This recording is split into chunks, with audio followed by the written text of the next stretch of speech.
En la cena de Navidad, mi hijo y su esposa dieron regalos a todos menos a mí, sin imaginar que esa noche yo revelaría mi verdadero poder. No sé ni por dónde empezar. Me siento vacía, un vacío frío que se extiende desde el estómago hasta el pecho, oprimiéndome el corazón. Y furiosa, una furia sorda, contenida durante demasiado tiempo, que ahora amenaza con desbordarse. Y un poco triunfante, si soy sincera, un pequeño destello de satisfacción que me avergüenza, pero que no puedo negar. Pero sobre todo, me siento increíblemente sola, rodeada de familia, en plena Navidad, y sin embargo, completamente sola. Necesito desahogarme con alguien, aunque sean extraños en Internet.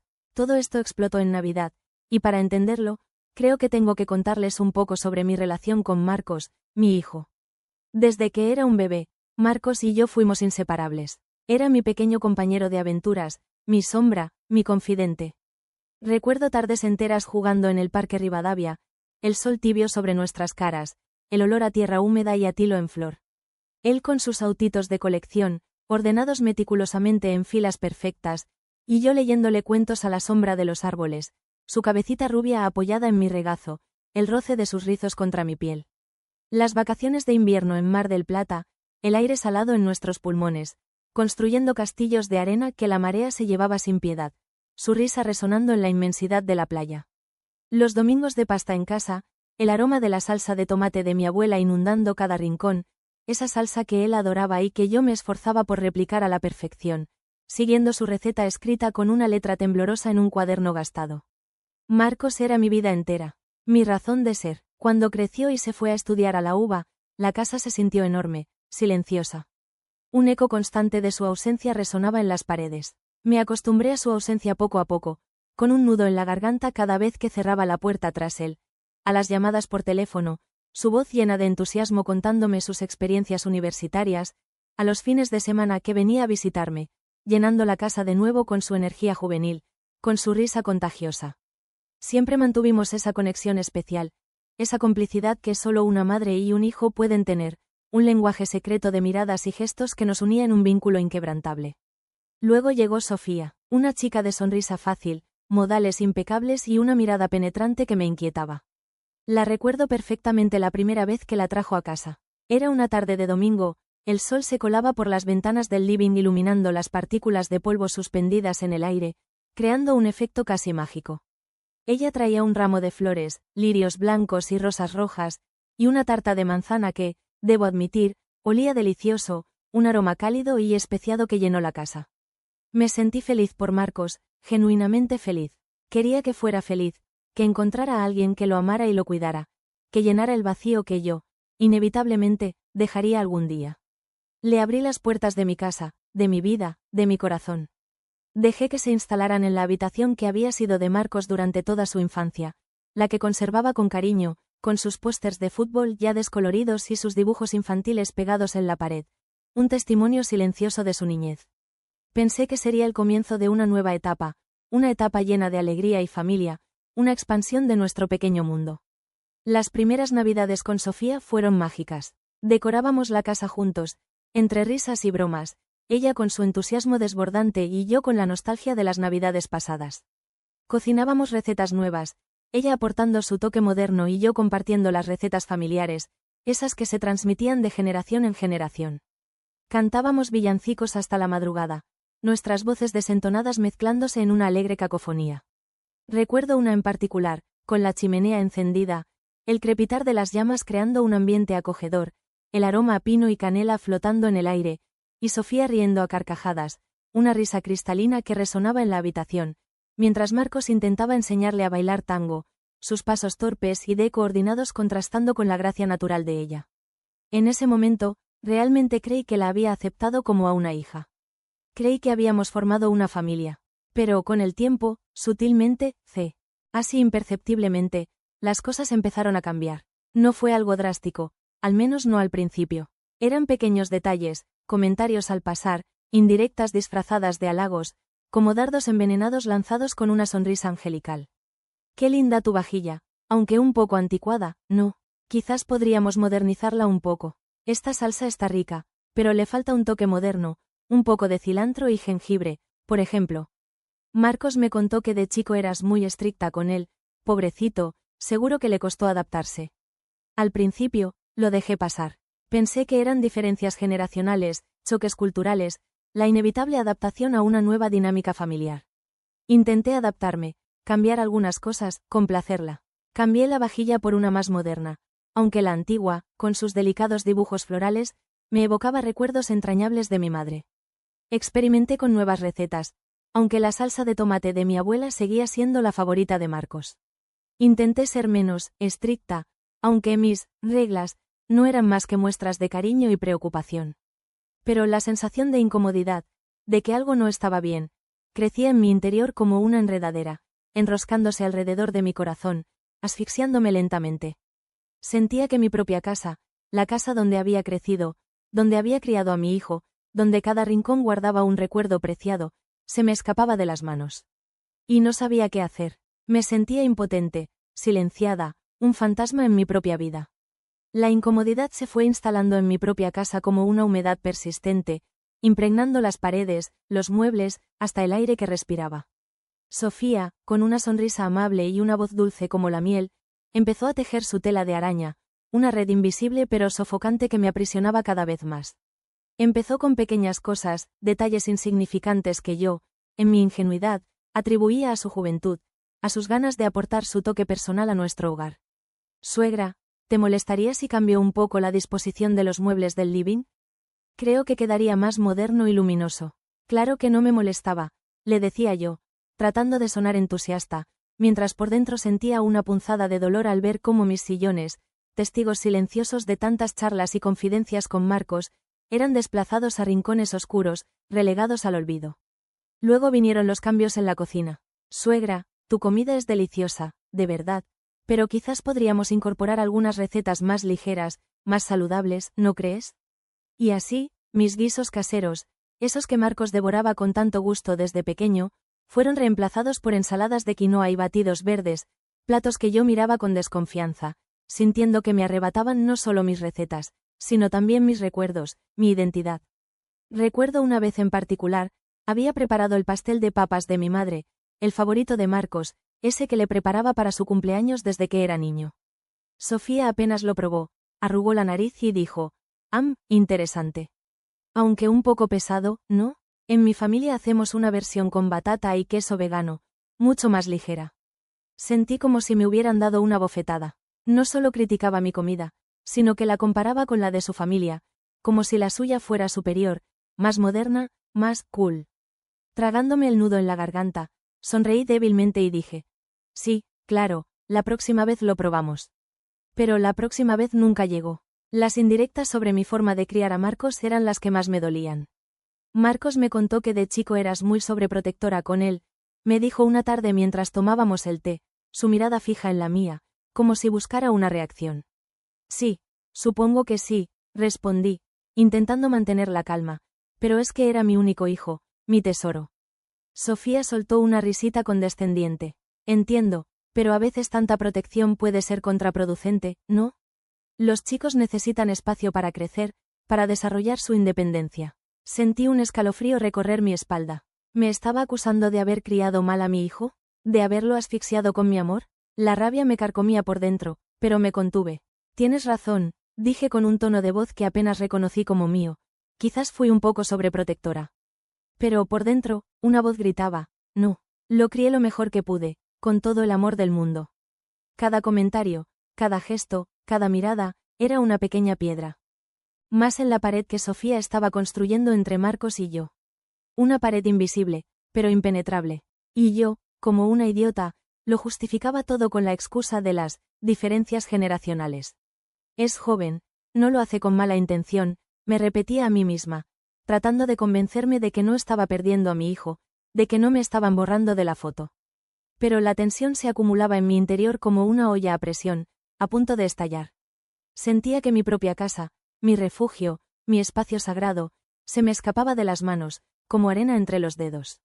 Y la Navidad, que siempre había sido una época de alegría y unión familiar, se convirtió en el escenario perfecto para la detonación. El aroma a pavo relleno y a pan dulce recién horneado, ese aroma que siempre me había llenado de una cálida sensación de hogar, ahora me resultaba nauseabundo, una pesada nube que se cernía sobre mí, asfixiándome. El árbol de Navidad, con sus luces parpadeantes y sus adornos brillantes, parecía burlarse de mi desdicha, un recordatorio cruel de las Navidades pasadas, de la alegría que ahora se me escapaba como arena entre los dedos. La mesa, vestida con el mantel bordado que mi abuela me había regalado, un mantel que había atesorado durante años, ahora me parecía una losa fría e impersonal, un escenario para mi humillación. Todos estaban ahí, reunidos alrededor de la mesa, riendo, charlando, brindando, ajenos a la tormenta que se gestaba en mi interior. Sus risas me llegaban distorsionadas, como un eco lejano, como si provinieran de otro mundo. Sentía un nudo en la garganta, una opresión en el pecho, una náusea que me subía desde el estómago. Después del postre, llegó el momento que había estado temiendo toda la noche: los regalos. Sofía, radiante con un vestido rojo que contrastaba cruelmente con mi sencillo vestido azul marino, se levantó de la mesa con una pila de paquetes envueltos en papel brillante. La observé con una mezcla de fascinación y repulsión, como si fuera una serpiente a punto de atacar. Marcos, a su lado, sonreía con orgullo, ajeno a la tensión que se podía cortar con un cuchillo. Comenzaron a repartir los regalos con una alegría exagerada, una puesta en escena que me resultaba insoportable. Para la abuela, un chal de lana para que no pase frío, anunció Sofía con una voz melosa que me provocaba escalofríos. La abuela, con los ojos brillantes de emoción, abrazó a Sofía con efusividad. Para el tío Juan, una botella de su vino favorito, para que siga contando sus historias divertidas, continuó Sofía, guiñándole un ojo a mi hermano. Juan soltó una carcajada y le dio un beso en la mejilla. Para los primos, unos juegos de mesa para que se diviertan en familia, dijo Sofía, entregando los paquetes a mis sobrinos, que la abrazaron con entusiasmo. Cada regalo, cada sonrisa, cada abrazo, era como una puñalada en mi corazón. La pila de regalos iba disminuyendo, y mi nombre seguía sin ser pronunciado. Intenté disimular mi creciente angustia, concentrándome en la conversación de la mesa, en el tintineo de las copas, en el villancico que sonaba de fondo, pero era inútil. La tensión me oprimía el pecho, me dificultaba la respiración. Tomé un sorbo de vino, pero el líquido me supo a hiel. Sentía la mirada de todos sobre mí, como si fuera un espécimen raro, una pieza fuera de lugar en ese rompecabezas familiar. Mi tía Marta me dirigió una mirada compasiva, mi prima Laura una mirada curiosa, mi hermano Juan una mirada evasiva. Marcos, mi propio hijo, evitaba mi mirada, jugueteando con su servilleta, con las mejillas encendidas. Sofía, en cambio, me miraba fijamente, con una sonrisa triunfal que no podía ocultar. En ese momento, supe, con una certeza que me geló la sangre, que no había sido un olvido. Había sido una humillación deliberada, una demostración de poder, una declaración de guerra. Cuando Sofía entregó el último regalo, un elegante bolso de cuero para su madre, un silencio sepulcral se apoderó de la mesa. El villancico se apagó, dejando un vacío aún más profundo. Todos me miraban, algunos con lástima, otros con incomodidad, algunos con una morbosa curiosidad. Sentía sus miradas como alfileres clavándose en mi piel, desnudándome, exponiéndome a la vergüenza. Bueno, dijo Sofía, rompiendo el silencio con una voz que, a pesar de su dulzura, sonaba como el chirrido de una tiza en una pizarra. ¿Alguien quiere café? Nadie respondió. La tensión era palpable, electrizante. En ese instante, mientras el silencio se prolongaba, tortuoso, escuché el susurro de Sofía, un susurro venenoso que, a pesar del bullicio interior de mi cabeza, llegó a mis oídos con una claridad aterradora. Tu madre ya no pinta nada en esta familia. Marcos, que estaba a su lado, la escuchó. Lo vi por el leve movimiento de sus labios, por la forma en que apretó los puños debajo de la mesa. No dijo nada, no me miró, y en ese preciso instante, algo dentro de mí se rompió. La humillación se transformó en rabia, una rabia fría y contenida que me recorrió el cuerpo como una descarga eléctrica. Supe, con una certeza absoluta, que no podía seguir callando. Intenté respirar hondo, disimular el temblor en mis manos, la punzada de dolor en el pecho que se expandía como una mancha de aceite frío. Me dije a mí misma que no valía la pena, que no iba a darles el gusto de verme derrumbarme, de verme reducida a una anciana sentimental en plena Nochebuena. Forcé una sonrisa, una mueca grotesca que seguramente delató mi estado de ánimo, una máscara quebradiza que amenazaba con resquebrajarse en cualquier momento. Dije con una voz que pretendía ser despreocupada, un hilo de voz que apenas si se escuchaba por encima del tintineo de las copas y el murmullo de las conversaciones. No se preocupen por mí, no necesito regalos. Con tenerlos a ustedes aquí es suficiente. Mentira, una vil y dolorosa mentira que me quemó la lengua al pronunciarla. Sentía la mirada de todos clavada en mí, un peso opresivo que me dificultaba la respiración. La compasión en los ojos de mi tía Marta, una compasión que me humillaba aún más. La curiosidad en los de mis primos, una curiosidad morbosa que me hacía sentir como un bicho raro bajo la lupa. La incomodidad en los de mi hermano Juan, una incomodidad que gritaba a voces su cobardía. Y la mirada triunfante de Sofía, una mirada que me quemaba, que me hacía sentir pequeña, insignificante, un cero a la izquierda en la ecuación de su perfecta vida familiar. Quería desaparecer, fundirme con el estampado floral del mantel, evaporarme como el vapor del café que Sofía servía con una sonrisa falsa, demasiado dulce, empalagosa, una sonrisa que me revolvía el estómago. Justo cuando pensaba que no podía soportar ni un segundo más de esa tortura, cuando estaba a punto de levantarme de la mesa, empujar la silla con un ruido estridente y encerrarme en mi habitación a llorar hasta quedarme dormida, escuché el susurro. Un susurro que, a pesar del murmullo de las conversaciones, del tintineo de las copas, de la música navideña que sonaba de fondo, un villancico alegre y festivo que contrastaba cruelmente con el vacío que sentía en mi interior, llegó a mis oídos con una claridad aterradora, como un cuchillo afilado hundiéndose en mi carne. Tu madre ya no pinta nada en esta familia, dijo Sofía, con una voz baja y sibilante, el veneno de una serpiente deslizándose entre las palabras. La miré, sus ojos brillaban con una malicia apenas disimulada. Su sonrisa se ensanchó, un gesto de crueldad disfrazado de amabilidad, una mueca triunfal que me heló la sangre. Marcos, a su lado, se tensó. Vi cómo sus nudillos se ponían blancos al apretar los puños debajo de la mesa, cómo la manzana de Adán subía y bajaba en su garganta, cómo desviaba la mirada, incapaz de sostener la mía. Sabía lo que Sofía había dicho. Lo sabía y no había hecho nada. No me había defendido. Me había traicionado. En ese instante, algo dentro de mí se rompió. No fue un dolor agudo, sino una fractura lenta, profunda, como el crujir de un hielo milenario. La humillación que había estado conteniendo durante toda la noche, esa bola de plomo que me oprimía el estómago, se transformó en una rabia fría, una rabia que me inundó, que me recorrió el cuerpo como una descarga eléctrica, haciéndome vibrar de la cabeza a los pies. Sentí un calor intenso en las mejillas, un temblor incontrolable en las manos, un nudo en la garganta que me impedía respirar, que me ahogaba. El mundo a mi alrededor se distorsionó con acento agudo, los sonidos se amortiguaron, las luces se volvieron borrosas. Solo veía la cara de Sofía, su sonrisa triunfal, sus ojos llenos de desprecio. Y la cara de Marcos, su mirada evasiva, su cobardía. Supe, con una certeza absoluta, que no podía seguir callando. Que tenía que decir algo, hacer algo, para romper esa asfixiante atmósfera de falsedad y desprecio. La mirada de Sofía, clavada en la mía, era un desafío, una provocación.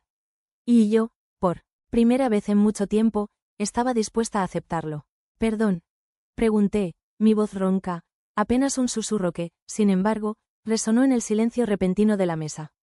Todos los ojos se volvieron hacia mí. Sofía parpadeó, sorprendida por mi reacción. Una sombra de inquietud cruzó su rostro. Marcos levantó la cabeza, sus ojos llenos de una mezcla de miedo y culpa. ¿Dije algo?, preguntó Sofía, con una voz inocente que me provocó náuseas. Creo que sí, respondí, mi voz ganando firmeza. Creo que acabas de decir que yo no pinto nada en esta familia. Sofía abrió la boca para replicar, pero la interrumpí. No te molestes en negarlo, Marcos te escuchó. La miré fijamente, desafiándola a que me contradijera. El silencio se prolongó, tenso, incómodo. Las luces del árbol de Navidad parpadeaban, creando sombras grotescas en los rostros de los presentes. La música navideña, que había vuelto a sonar, ahora parecía una burla, una banda sonora macabra para el drama que se desarrollaba ante sus ojos. Finalmente, Marcos habló, su voz apenas audible. «Mamá, yo».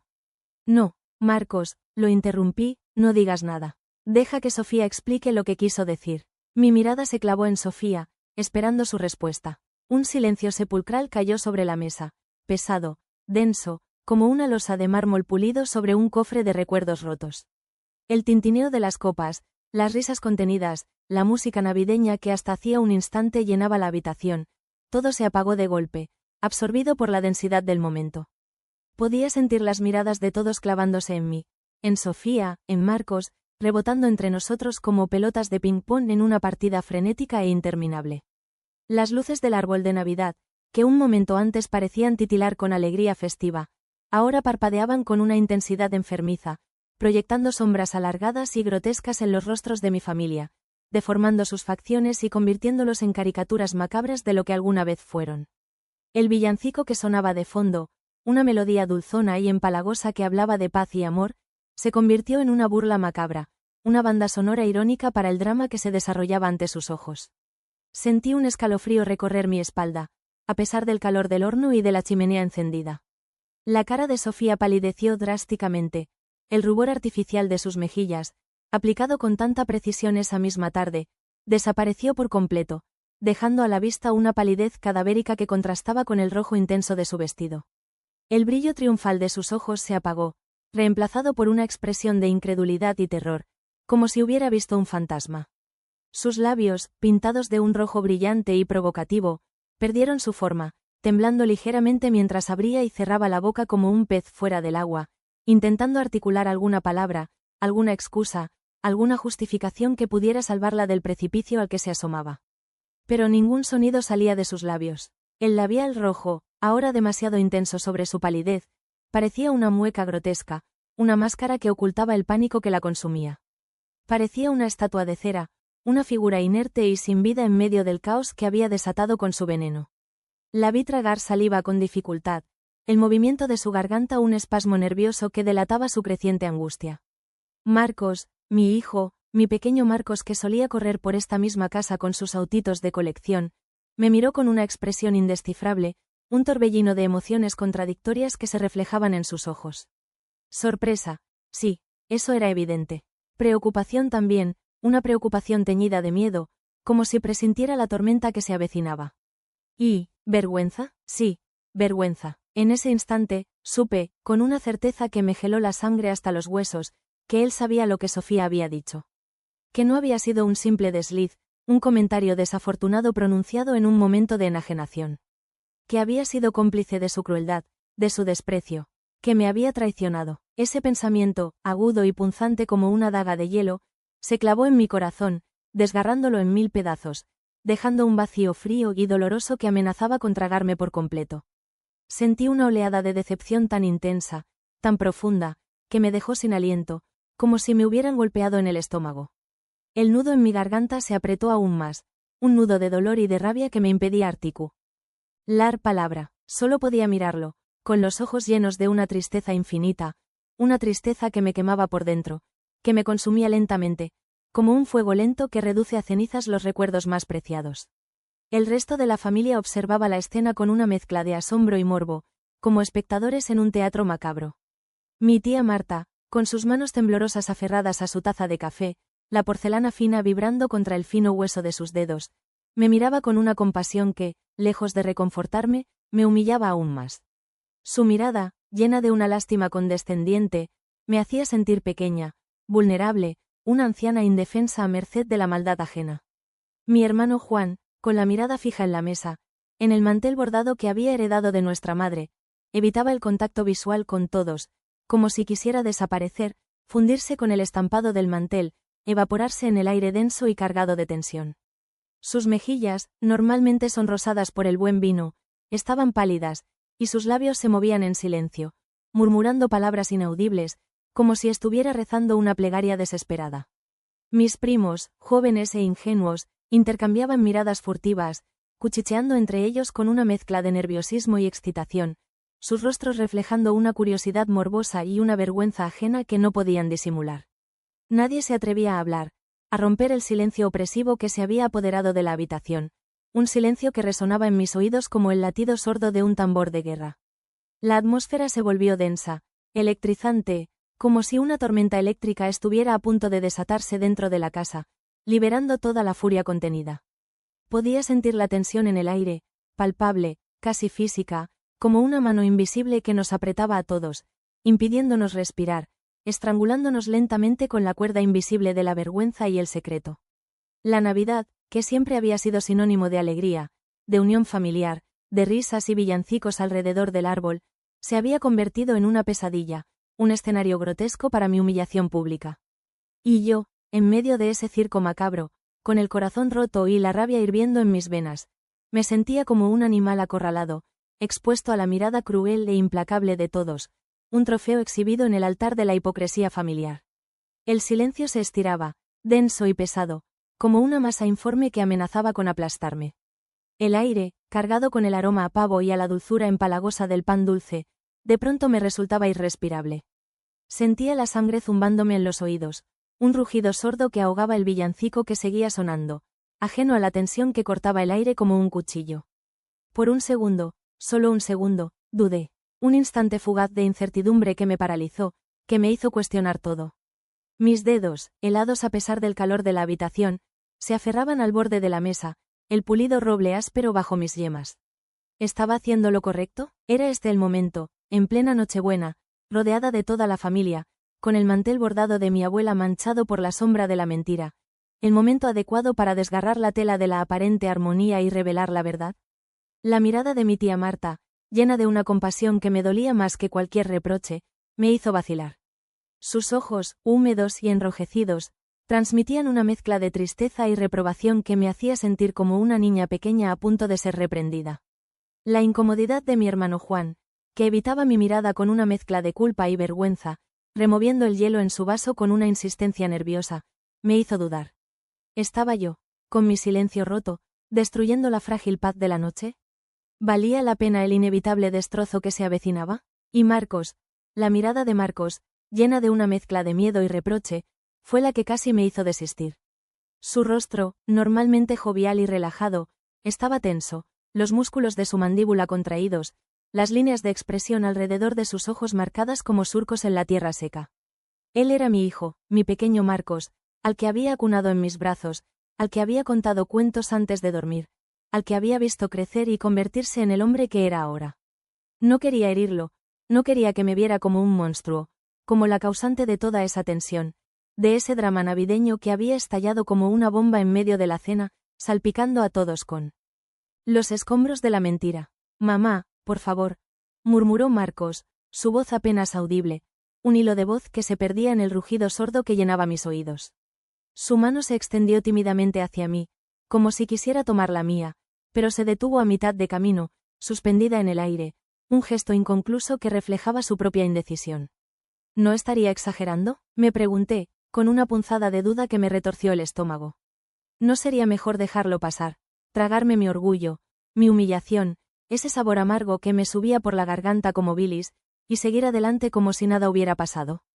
¿No sería mejor, por el bien de la familia, por la tan cacareada paz navideña, mantener la farsa, la mentira, la hipocresía que nos asfixiaba a todos, una capa de barniz brillante sobre la madera podrida de nuestras relaciones?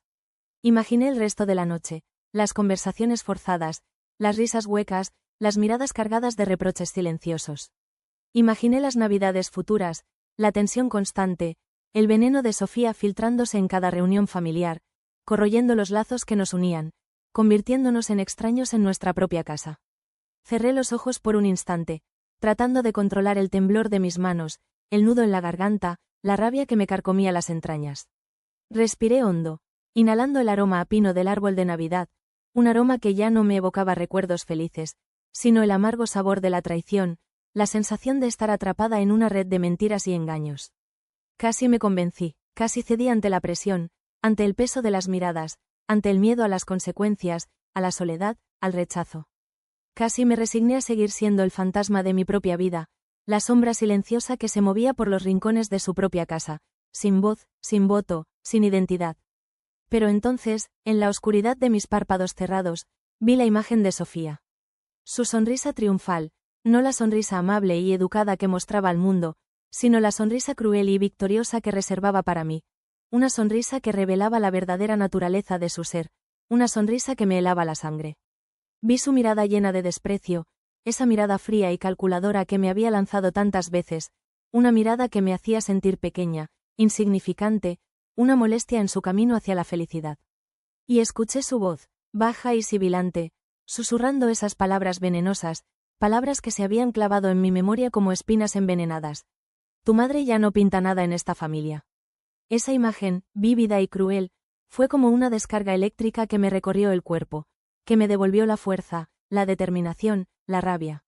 No iba a permitir que me humillaran así. No iba a seguir callando.